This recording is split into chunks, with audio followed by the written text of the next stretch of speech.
በዛሬ ቪዲዮዬ በሰባት ቀን ቅንድቤን ያሳደገልኝ አይላሽን ያሳደገልኝ እንደዛው ሽበት የሚያጠፋ ከግንባራችሁ ላይ ትንንሽ የሚበቅሉ ሽበቶች የሚያጠፋላችሁ ቅንድባችሁን ሽበት ካለበት ሽበት የሚያጠፋ የቅንድብ ሽበት የሚያጠፋ ታምረኛ የሆነ ውህድ ይዤላችሁ መጥቻለሁ። ሁላችሁም እንድትጠቀሙት።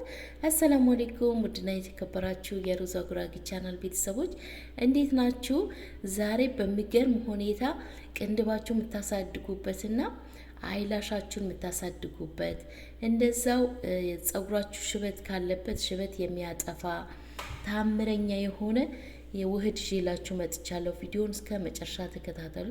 አሰራሩን አጠቃቀሙ በደንብ አድርጌ ያሳያችኋለሁ።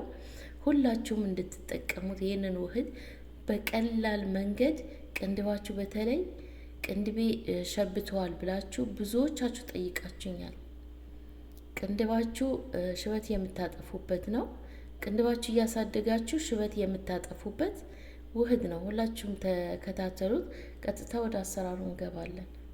በመጀመሪያ ደረጃ የተጠቀምኩት ጋጋ ነው። በአማርኛ ስሙን አላውቅም። በአማርኛ ስሙን የምታውቁ ኮሜንት ላይ አስቀምጡልኝ። በቀጣይ ሎዝ እስከ 10 ፍሬ እጠቀማለሁ። እንደዛው ቅርንፉድ ግማሽ ማንኪያ እጠቀማለሁ። በብዛት ሰርታችሁ ማስቀመጥ ትችላላችሁ። ለብዙ ጊዜ እንዲጠቅማችሁ በብዛት እንደዚህ ሰርታችሁ አምሳችሁ ጥቁር እስከሚሆን ድረስ ነው የምናምሰው። እንደዛ አምሳችሁ አስቀምጣችሁ ሁል ጊዜ መጠቀም ትችላላችሁ። በየጊዜው መስራት አይጠበቅባችሁም። እነዚህን 3 ግብአቶች በደንብ አድርጌ በእሳት ጥቁር እስከሚሆኑ ድረስ አምሳችኋለሁ። ቀስ እያላችሁ ነው የምታምሱት። እሳቱን ቀነስ አድርጋችሁ የራሳቸው የሆነ ዘይት አለ። ዘይት ራሱ ባትጨምሩበት በራሳቸው ዘይት እንዴት አሳያችኋለሁ። ስወቅጠው እንዴት አድርጎ የራሱን ዘይት እንደሚወጣ በራሱ ዘይት ራሱ መጠቀም ትችላላችሁ። ዘይት ሳትጨምሩ አሰራሩን በደንብ አድርጌ ያሳያችኋለሁ። አጠቃቀሙ ቪዲዮውን ላይክ አድርጉት። ሀሳብ አስተያየት ካላችሁ ኮሜንት ላይ ጻፉልኝ። በተለይ ከግንባራችሁ ላይ ትንንሽ የሚበቅሉ ሽበቶች የሚያጠፋላችሁ የጸጉር ሽበት የሚያጠፋ ጸጉር የሚያሳድግ የሚገርም ውህድ ነው። ይሄው በዚህ መልኩ በደንብ አድርጌ አምሻችኋለሁ። ስታምሱት የምታምሱበትን እቃ እንዳይበላሽባችሁ በማትፈልጉት እቃ መሆን አለበት። አያችሁት? ቅባቱን የራሱ ቅባት አለው። ቢጨመቅ እንደዚህ ቢጨምቀው ቅባት ይወጣዋል እና የራሱ ቅባት አለው። በራሱ ቅባት ራሱ መጠቀም ትችላላችሁ። በዚህ መልኩ እኔ እወቅጠዋለሁ። እናንተ መፍጨት ትችላላችሁ። መፍጫ ካላችሁ መፍጨት ትችላላችሁ። ያው ስትፈጩት ትንሽ ዘይት ይኖረዋል። ቀስ እያላችሁ እንዳይዝባችሁ እንትናችሁ መፍጫችሁን እንደዚህ ብትወቅጡት የተመረጠ ነው። እኔ በደንብ አድርጌ በዚህ መልኩ ወቅጠዋለሁ። በ7 ቀን ለውጥ ታገኙበታላችሁ። በየቀኑ የምትጠቀሙት ነው። አጠቃቀሙን ነግራችኋለሁ። በ7 ቀን ሽበታችሁ ከሆነ ቢያንስ በሳምንት 2 ጊዜ እየተጠቀማችሁ ሽበት ያጠፋላችኋል። በሽበት ለተቸገራችሁ ይህንን ቪዲዮ ለእናንተ ነው። ጸጉርም ያሳድጋል፣ ጸጉር ያለሰልሳል። እኔ ሙሉ ጸጉሬ ነው የተቀባሁት። ሙሉ ጸጉሬ ከግንባሬ ላይ ሽበት ስላለብኝ ሽበቴን እንዲጠፋልኝ ሙሉ ጸጉሬ ነው የተቀባሁት። በብዛት ሰርቼ ነው ያስቀመጥኩት። ይህ ለእናንተ ለማሳየት ያክል ነው። እኔ ስለጠቀመኝ ሰርቼ ተጠቅሜው እኔ ስለጠቀመኝ ነው ማካፍላችሁ። ሁልጊዜ እኔ ለራሴ የጠቀመኝን እኔ የተጠቀምኩበትን ነው ፖስት ማደርግላችሁ። አያችሁት? በዚህ መልኩ ወቅጬዋለሁ። አያችሁት? አሁን ብጨምቀው ዘይት ይወጣዋል የራሱ ማለት ነው። እዩት።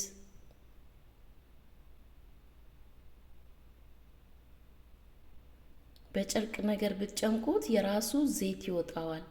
ግን እኔ አልጨምቀውም። ዘይት እየጨመርኩኝ አሳያችኋለሁ። የተለያዩ ዘይቶች እጨምራለሁ። ግን በደንብ አያችሁት፣ በደንብ መውቀጥ አለባችሁ። እዩት። እንደ ኩል ራሱ መጠቀም ትችላላችሁ። ቀብታችሁ እንደ ኩል መጠቀም ትችላላችሁ። የቴምር ፍሬ ራሱ ማለት ነው። እንደዚህ በደንብ ይቆሉትና አረቦቹ በደንብ ቆልተው ይፈጩትና እንደ ኩል ይጠቀሙታል። አይናቸው ላይ እንደ ኩል፣ በዛውም ቅንድባቸው ያሳድግላቸዋል። እንደ ኩል ነው የሚጠቀሙበት። ግን በደንብ ፈጭታችሁ በደንብ ድቅቅ አድርጋችሁ ነው መፍጨት ያለባችሁ። ልክ እንደ ኩል አይናችሁ ውስጥ እንዳይገባባችሁ። አያችሁት? በዚህ መልኩ የወይራ ዘይትን የጨመርኩት አሁን እዩት። ዘይት ነገር ስለነበረው የወቀጥኩበትን ሙቀጫ በዛው ላይ ነው ዘይት እንትን የጨመርኩበት፣ እንትን እንዳይልብኝ እንዳይባክንብኝ ማለት ነው። አሁን እየጠረኩኝ በደንብ አድርጌ አወጣዋለሁ። እቃውንም በዘይት ለቅለቅ አድርጌ ጸጉሬን ነው የተቀባሁት። አንድ የሚጣል ነገር የለውም። በደንብ አድርጋችሁ አጥሉት። አይናችሁ ስትቀቡ አይናችሁ ስር እንዳይገባባችሁ። ዘይቱንም አይናችሁ ስር ቅንድባችሁ ብቻ ነው የምትቀቡት። የአይናችሁ አይላሻችሁን ጸጉሩን ብቻ ነው የምትቀቡት። ከስር ያለውን መጀመሪያ ላይ አሳይቻችኋለሁ እንዴት አድርጋችሁ እንደምትቀቡት። አያችሁት? ጥርግ አድርጌ ነው ያወጣሁት። በኋላ ዘይት ጨምሬ አለቅልቄ ጸጉሬን እቀባዋለሁ።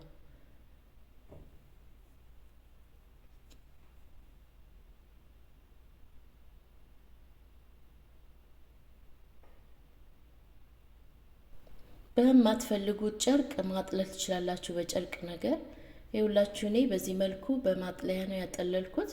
ቆንጆ ሆኖልኛል። አሁን በቀጣይ የምጨምራቸው ግብአቶች ስላሉ እነሱን እየጨመርኩ አሳያችኋለሁ።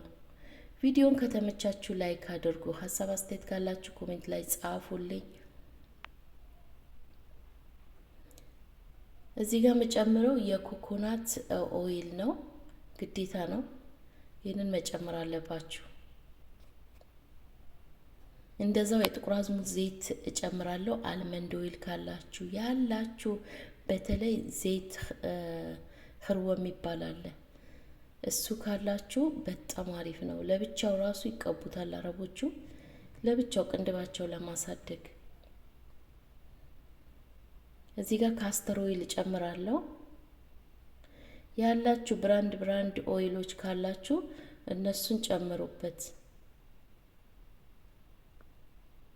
የሌላችሁ ደግሞ እንግዲህ ሰው ባለው ነው። ባላችሁት የወይራ ዘይትም ካለ ችግር የለውም። እሱን አድርጋችሁ መቀባት ትችላላችሁ።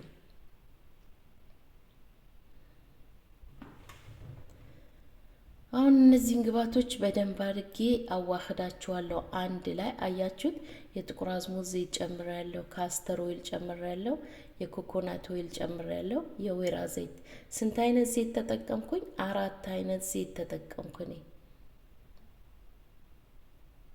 እናንተም ባላችሁ ዘይት መስራት ትችላላችሁ። እነዚህም ዘይቶች ካላችሁ በጣም እድገቱን ያፋጥንላችኋል፣ ቶሎ እንዲያድግ ያድርግላችኋል። በተለይ ቫዝሊን ካላችሁ ቫዝሊን ጨምሩበት።